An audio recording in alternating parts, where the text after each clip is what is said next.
I speak to you this morning trusting and believing in one living God, Father, Son and Holy Spirit.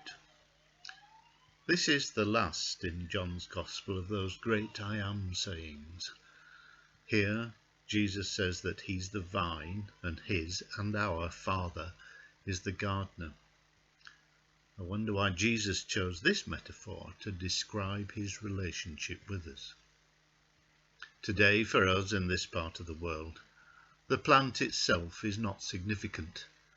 The wood from a vine is not particularly useful.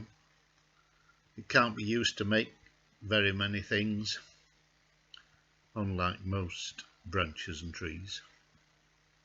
But of course, Jesus was more interested in the fruit of the vine, as indeed are we, who don't often encounter the plant, while the fruit manifests itself in our life in the form of grapes and wine.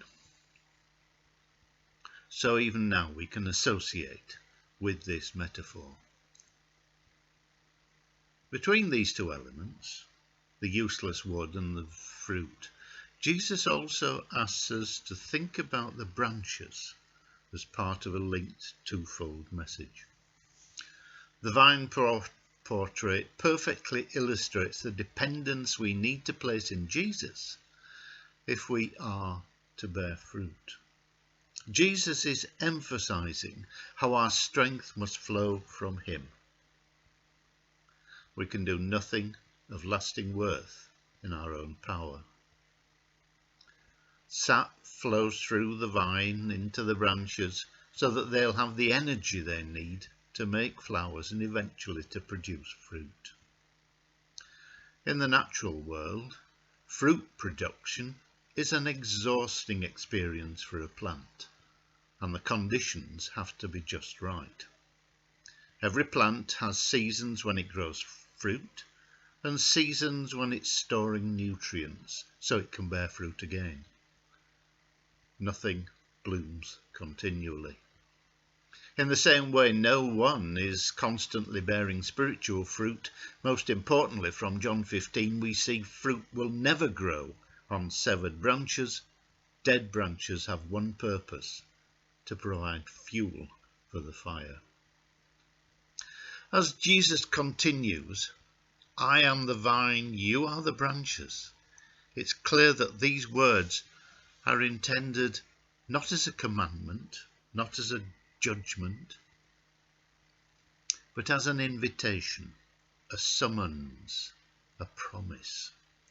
Nevertheless, the message also speaks of an uncomfortable truth.